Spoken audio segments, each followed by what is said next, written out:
നമസ്കാരം. ഇന്നത്തെ പ്രധാന 10 വാർത്തകൾ. ആലപ്പുഴയിൽ 3 കിലോ ഹൈബ്രിഡ് കഞ്ചാവുമായി യുവതിയും സഹായിയും അറസ്റ്റിൽ.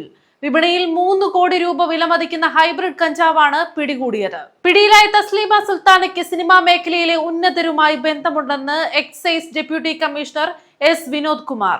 തന്റെ കയ്യിൽ നിന്നും നേരിട്ട് ലഹരി വസ്തുക്കൾ വാങ്ങുന്ന സിനിമാ മേഖലയുമായി ബന്ധപ്പെട്ട 2 പേരുടെ പേരും വെളിപ്പെടുത്തി പിടിച്ച തോതനുസരിച്ച് 10 വർഷം വരെ ശിക്ഷ കിട്ടാവുന്ന കുറ്റമെന്ന് എക്സൈസ് ഡെപ്യൂട്ടി കമ്മീഷണർ.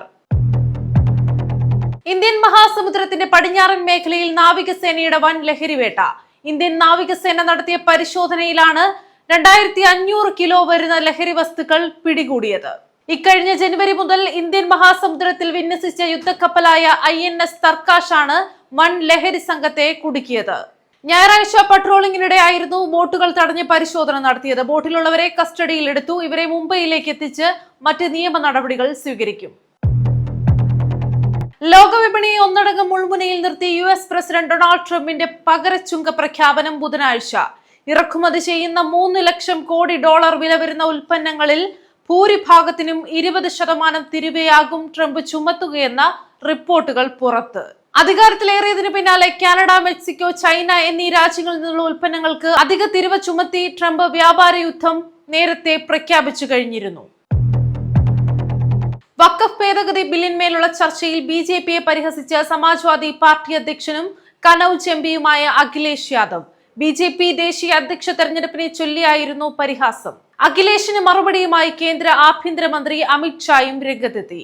അതേസമയം ബില്ല് കൊണ്ടുവന്നതിന് മോദിയെ പുകഴ്ത്തി JDU. സംസ്ഥാന സർക്കാരിന്റെ സമ്മർ ബമ്പർ അടിച്ചത് പാലക്കാട്. ST 513715 എന്ന ടിക്കറ്റിനാണ് ഒന്നാം സമ്മാനം. 10 കോടി രൂപയാണ് ഒന്നാം സമ്മാനം. രണ്ടാം സമ്മാനം SB 265947 എന്ന ടിക്കറ്റിനാണ്. 50 ലക്ഷം രൂപയാണ് സമ്മാനം. മൂന്നാം സമ്മാനം 5 ലക്ഷം വീതം 12 പേർക്കാണ്. ഏറ്റുമാനൂരിലെ അമ്മയും 2 പെൺമക്കളും ട്രെയിനിന് മുന്നിൽ ചാടി ആത്മഹത്യ ചെയ്യാനിടയായ സംഭവത്തിൽ ഭർത്താവ് നോബി ലൂക്കോസിന് ജാമ്യം.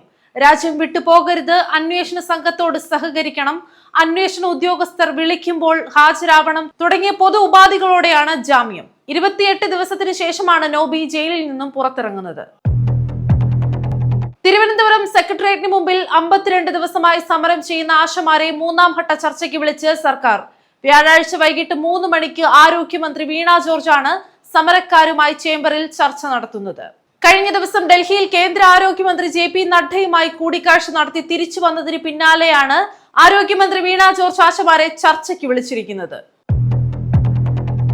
വാളയാർ കേസിൽ പെൺകുട്ടികളുടെ മാതാപിതാക്കൾക്കെതിരെയുള്ള നിയമ നടപടികൾ തടഞ്ഞ് ഹൈക്കോടതി. മാതാപിതാക്കളെ 3ാം പ്രതി ചേർത്ത് CBI കുറ്റപത്രം സമർപ്പിച്ചിരുന്നു.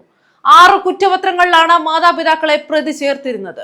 ഇവ റദ്ദാക്കണമെന്നാവശ്യപ്പെട്ട് പെൺകുട്ടികളുടെ മാതാപിതാക്കൾ നൽകിയ ഹർജിയിലാണ് ഹൈക്കോടതി ഉത്തരവ്.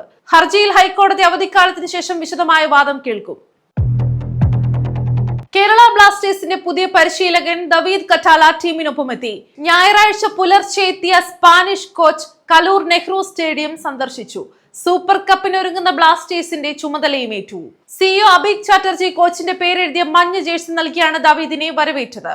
സൂപ്പർ വിംഗർ നോവ സദുയി തുടരുമോ, കോമ്ര പേപ്രയും മിലോസ് ഡ്രിൻസിച്ചും ടീം വിടുമോ തുടങ്ങിയ അഭ്യൂഹങ്ങൾക്ക് നടുവിലാണ് കറ്റാലയുടെ വരവ്. സ്പെയിനിൽ നിന്നുള്ള ഹെൽത്ത് ആൻഡ് കണ്ടീഷനിംഗ് കോച്ച് റഫമോണ്ടി നെഗ്രോയും കറ്റാലയുടെ ഒപ്പമെത്തി. സെന്റർ ബാക്കായി കളിച്ചിട്ടുള്ള ദവീദ് കറ്റാലയുടെ വരവ് ബ്ലാസ്റ്റേഴ്സ് പ്രതിരോധത്തിലെ വിള്ളലുകൾ അടയ്ക്കുമെന്നാണ് വിലയിരുത്തൽ.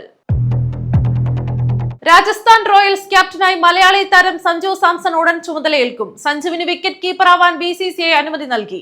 കഴിഞ്ഞ ദിവസം പരിശോധനകൾക്കായി സഞ്ജു ബംഗളൂരുവിലെ സെന്റർ ഓഫ് എക്സലൻസിലെത്തി. ഇംഗ്ലണ്ടിനെതിരായ പരമ്പരയ്ക്കിടയിലാണ് സഞ്ജു സാംസണ് പരിക്കേറ്റത്. പരിക്കുമാറിയെങ്കിലും IPL സീസണിലെ ആദ്യ 3 മത്സരങ്ങളിൽ വിക്കറ്റ് കീപ്പറാവാൻ താരത്തിന് അനുമതി ലഭിച്ചിരുന്നില്ല. ഇതോടെ രാജസ്ഥാൻ റോയൽസിനായി ഇമ്പാക്ട് പ്ലെയറുടെ റോളിലായിരുന്നു സഞ്ജു കളിച്ചത്.